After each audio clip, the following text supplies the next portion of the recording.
And we are now on to chapter 11 of Secrets of Sun King.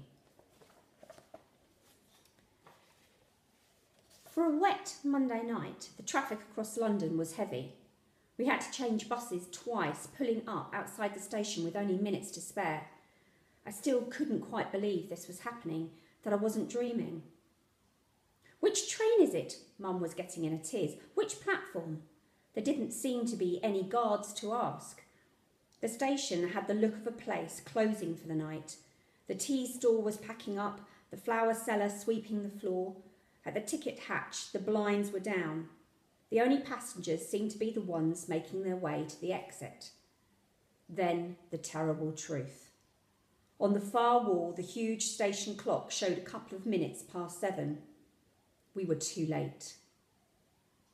We stood, not speaking. I was dazed with disappointment. To have missed the train just by minutes was all too much. Overhead, up in the rafters, a pigeon flapped awake. A hiss of steam came from a far corner of the station, and then the sharp, shrill, unexpected blow of a whistle. Mum and I locked eyes. "Is that—" "Go!" Mum thrust the suitcase at me. "You might just make it." The last I saw of her, she was blowing me a kiss. I ran, full pelt, across the station towards the noise. Behind a pillar, down a slipway, and there was the sign, the Continental Express. Though the platform was roped off in the way expensive paintings sometimes were in galleries, I slowed to a walk, excitement quickly turning to nerves. What if Tulip had changed her mind? What if I couldn't find her amongst the passengers? What if I looked too poor to be allowed on board? The train itself was lavender and cream-coloured, shining like water and fashionably curved. If Mrs. Mendoza was catching a train, it was definitely going to be this one. On the platform, whistle still in his mouth, was a guard in a uniform, the same colours as the train. Despite giving my hair a quick smooth and rubbing my shoes on the back of my socks, I felt myself growing shabbier by the second. The whistle went again. The train was making ready to leave. There were shouts, doors banging, steam swirling out from under the wheels. It was a job to see anything as I hovered at the barrier. The guard came over but didn't unfasten the rope. "You can't come through without a ticket," he said, looking me up and down. "I'm meeting some friends," I protested. "They're already on board. They've got my ticket." Have they indeed? He might as well have told me to pull the other one. It was clear he didn't believe a word. Behind him, another guard called out, "Are we ready, Smith? All set?" And then the clunk of a window sliding open as someone's head poked out. "What's the hold-up?" I knew that voice. "Tulip," I cried, waving wildly. Then to the guard, "There, look, that's my friend." I'd never been so glad to see anyone. Another dark curly head appeared beside hers. "Bravo, Lil, you made it," Oz yelled. Even then, I don't think the guard completely believed his eyes, but he unclipped the rope, and seconds later I was running down the platform and boarding the train. "Better late than never," Tulip grinned, squeezing me into a hug. On the platform, the guard's whistle blew again, this time with all the doors shut. The train began to move. There was no going back. We were on our way to Egypt. For the first few miles, we watched spellbound from the windows as the lights of London slipped away. I turned to Tulip. "Your mother really hasn't guessed what we've done?" "Not even a whiff of suspicion," Tulip said proudly. "She's holding court in the cocktail lounge as we speak. Already half the passengers are in love with her." This I could well imagine. "You've got the jar, haven't you, and the translations?" I asked. "It's all safely wrapped up in our room," Tulip assured me. "I'll tell Mama you're here," Oz said, and disappeared. "Wait till you see where we're sleeping, Lil," Tulip said, taking my hand. "It's like a doll's house bedroom. It's tiny." I felt a funny mix of nerves and excitement as she led me through carriage after train carriage. I'd thought the Mendoza's house grand, but this was swishness on another scale entirely. We went through a carriage done out with pale leather seats where people were smoking cigars, playing backgammon and cards. The dining car was quieter, full of rows of empty tables covered in white cloths as stiffly folded as envelopes. I couldn't help gawping at the curved wooden walls, the patterned ceiling, the thick salmon pink carpets. Narrow corridors linked the carriages together. With so many passengers milling about, we had to say countless excuse me's to pass. Finally, we reached carriage A. Ozzy's bedroom was next door, Tulip explained, and beyond that was the last compartment in the carriage, which was spacious with its own bathroom and had been nabbed by her mother. Ignoring the little ladder for reaching the top bunk, Tulip sprung up onto her bed. She sat there, looking down at me, swinging her legs. "I've taken this bed. You don't mind, do you?" "Course not." I didn't mind a bit. The beds looked narrow but comfy, with crisp turned-down sheets and bars you could pull up to stop yourself falling out in the night. There wasn't much room for much else. You could stand and stretch your arms out and touch both walls. Reaching under her pillow, Tulip handed me something wrapped up in a sweater. "You'd better have this back now you're here."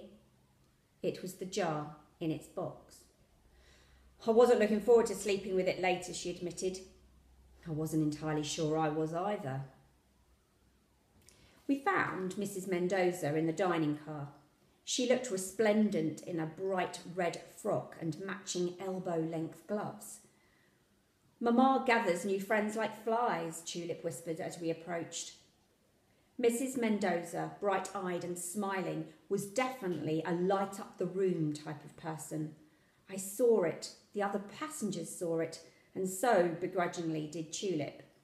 I think, secretly, she adored her mum. Once I'd said hello to Mrs. Mendoza and, remembering my manners, said the thank you for having me stuff, Oz, Tulip and me found ourselves a table near the window. Outside it was pitch dark, the rain streaking diagonally down the glass as we sped along. I still couldn't quite believe I was here and wondered if back at home Dad had come back from the pub yet, if Mum had told him where I was, and, like a wallop in the gut, it hit me all over again. I had a brother. He'd be grown up by now. He might even have fought in the war. There was a chance he wasn't even alive, which was crushingly awful thought. "What's wrong with your hand, Lil?" Oz asked, getting my attention. "What? Oh!" I flexed my fingers gingerly. The marks had gone from white to red and felt tight like sunburn. "It flippin' hurt when she did it," I confessed, "but it's nothing a cold flannel won't put right." Tulip twigged what had happened. "You went to school today and that old dragon hit you." She hit me 3 times. Ozzy's eyes were on stalks. "You got caned?" "What on earth did you do wrong?" Tulip asked. Quickly, I hid my hand under the table. "Not much," I said. "Anyway, we're on an adventure. From this point on, all school talk is strictly banned." Tulip grinned. "Sounds like my kind of rule." He shook on it. Oz got to his feet. "We should have a game of something. I'll find a chess set." As we waited for him to return, Tulip said she was hungry. Having missed supper completely, she ordered grilled cheese sandwiches, hot chocolate and a selection of fancy cakes. "The Washington Post are paying, remember?" Tulip reminded me. "They deserve it, overlooking Mamma like that. Go on, order anything you want." I'd never ordered anything from a menu before. There was so much to choose from. I honestly wanted all of it, but settled on bacon and eggs, buttered muffins and ice cream with fruit that came in a really tall glass. "What's it like having a brother?" I asked as we waited for our food. Tulip wrinkled her nose. "They're loud, they're big and they're smelly. Everyone thinks they're more important than girls." "Not in your family," I pointed out. "Your mum treats you the same." "Maybe, But she still thinks I'm the giddy one and Oz has got all the brains. It was the same with Alex. She looked suddenly sad. We don't have to talk about brothers if you don't want to, I said gently. Half-brother, she corrected me. Mamma's been married twice. I gasped. Crikey, like a movie star. Her first husband was white, hence Alex not being dark like us. Our dad is black. He's a jazz pianist, plays concerts all round the world. It sounded so very glamorous and intriguing. Everyone loved Alex, Tulip sighed, fiddling with her napkin. The golden boy, we used to call him, and not just because of his hair. He was brilliant at everything. I remembered all the silver cups on the shelves in the Mendoza's library. He was going to university to Oxford to study ancient history. When he came home from school in the holidays, he used to teach Oz. He said it helped him remember all he'd learned going over it again like that. But Oz must have been so young. How did he understand it? I asked. Tulip shrugged. He's only picked up bits of it. The rest he's done since Alex disappeared. In his memory, I suppose. He's probably going to be as clever as Alex one day. It's the big, wide world Oz doesn't understand so well. That's why he doesn't go to school anymore. It was hard enough having a brother I'd never met, never mind how it must feel to have one and then lose him again. Mum and Dad in the churchyard yesterday flashed into my mind. It felt right, here with Tulip, to mention it.